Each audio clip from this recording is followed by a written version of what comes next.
Dear students of class 12th English Literature, today in this lecture 2 English version lecture, students, our topic is the poem My Heaven, that is composed by Guru Rabindranath Tagore.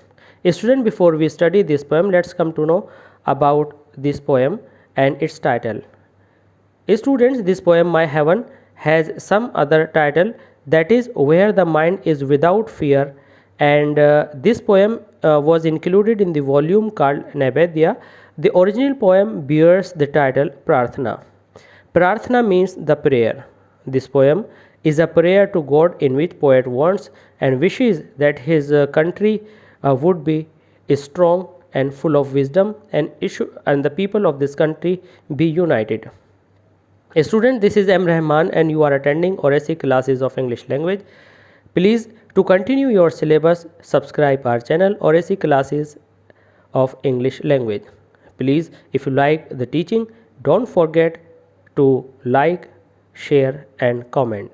Now students, let's begin My Heaven.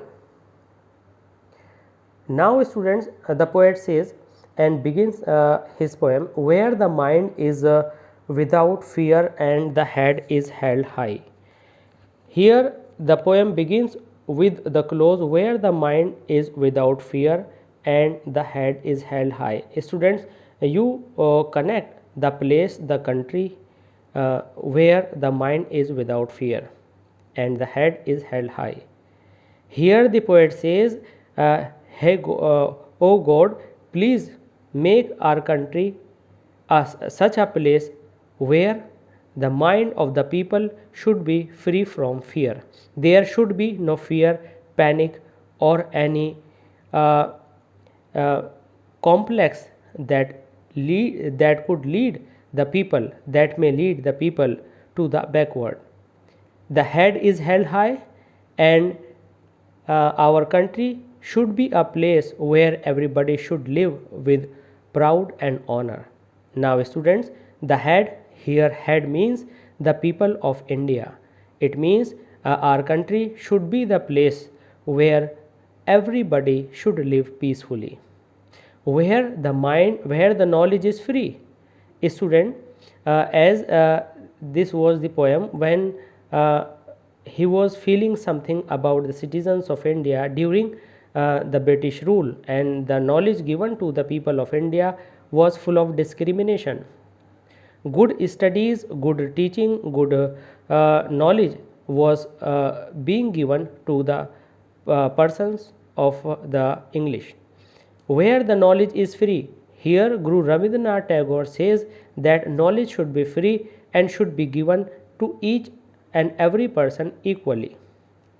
Where the world has not been broken into fragments, students, in this line the poet says that this country should not be broken into the little segments, into the little parts.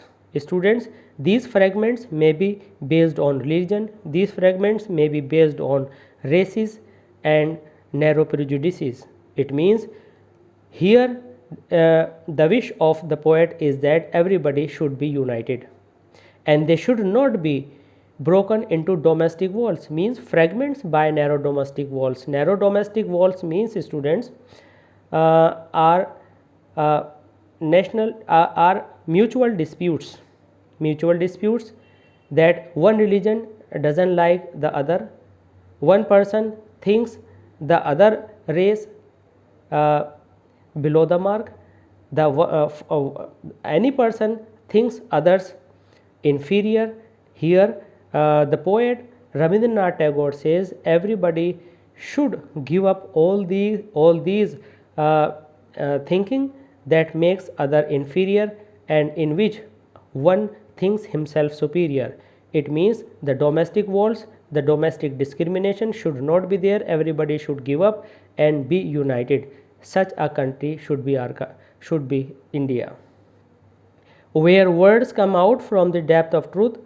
And students, the poet prays to God that the people of our country might be the people of conscience, the people who would speak with the depth of conscience, with the depth of truth. Their words should be effective, pious, and influential. Where tireless striving stretches its arm towards perfection, students hear the poet wishes and the poet prays that the people of the country, that the people of our country might be full of hard work. They should continue hard working.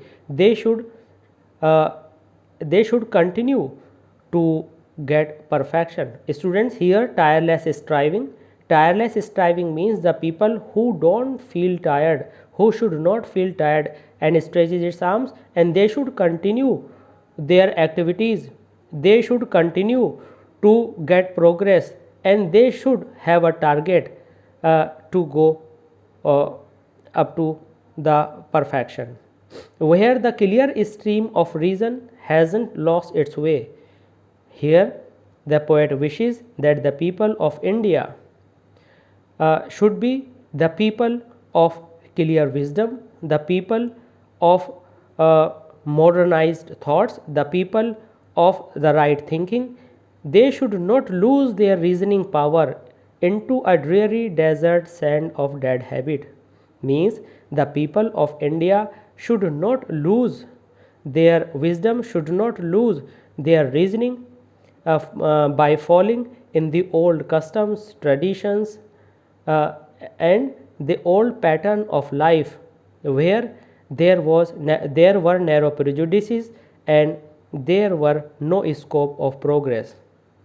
He wishes Indian people a great success by not losing anything on the basis of old traditions and customs. They should come up from those customs and traditions and prejudices where the mind is led forward.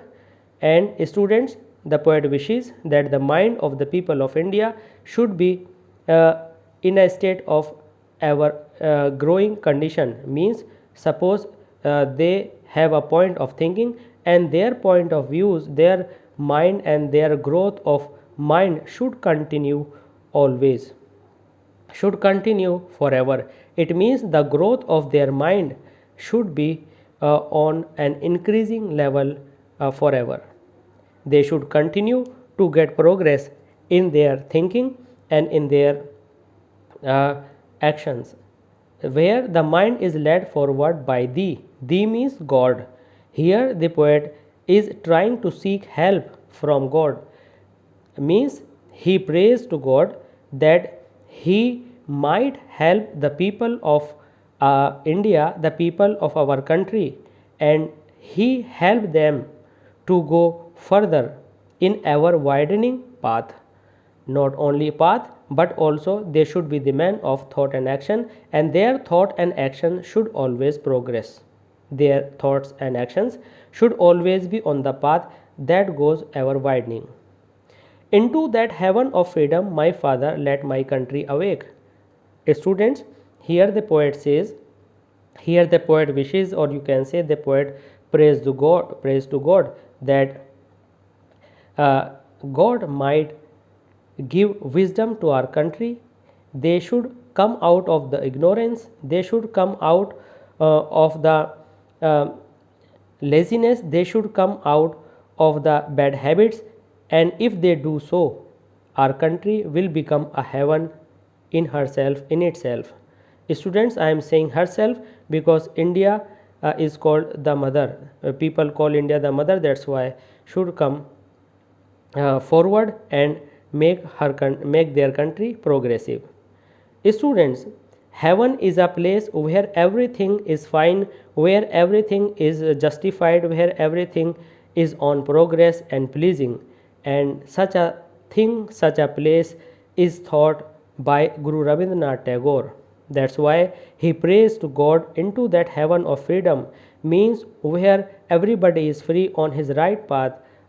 Oh God, please let my country awake, means make my country able to do all these things, to achieve all these targets, and to be on such a way of happiness and progress. Student, this was the poem. Now before we end this poem, let's understand a few technical things here. The head is held high. Student, in this line, H, H, H, the sound of consonant is repeated. That's why alliteration figure of speech is in this expression. And the head is also considered the people of India, means India should be a place where the people of India would live with uh, honor. So this may be metaphor.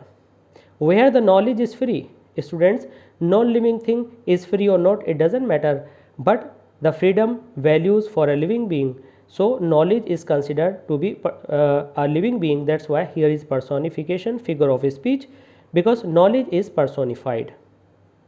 Where the world has not been broken into fragments, students, this world is in itself India, and this world is shows India and it represents India. That's why here the figure of speech is metaphor.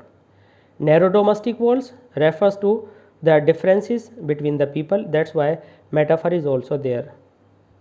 Where tireless striving stretches its arm towards perfection, students, striving is supposed to be a person. That's why here is personification. The clear stream of reason has not lost its way, means a living being lost its way. That's why the clear stream of reason is considered to be a personified idea. That's why it is based on personification figure of speech. Let my country awake, students. Country is supposed to be a living being, so country is thought a living being. That's why personification figure of speech is used here. Students, irony, this poem is full of irony. What is irony? Students, irony is a condition when you think positive but there is negative, when you think negative but there is positive. The poet is thinking a lot of positive things, freedom and unity, but students, at that time the country was under the rule of Britishers. That's why here is irony. Students, this poem, when you write comment after explanation, it is very important that you can write that this poem has a didactic note. This poem has a didactic note, means it gives some teachings, some morals. It is an inspiring poem and it is a wish of the poet. Students, in this way you came to know the figure of speech used in most of all the lines, and the tone of the poet is full of patriotism. The poet has a didactic note and it is an inspiring poem. So students, you came to know everything about this poem. I hope you liked this lecture, and please, if you like this lecture and you want to continue with us, please subscribe our channel or SC classes of English language. Students, if you have any problem in some other stories and chapters, you can write in your comment box. We will prepare a lecture on that topic and will upload for you. Please like, share and comment to us. Thanks.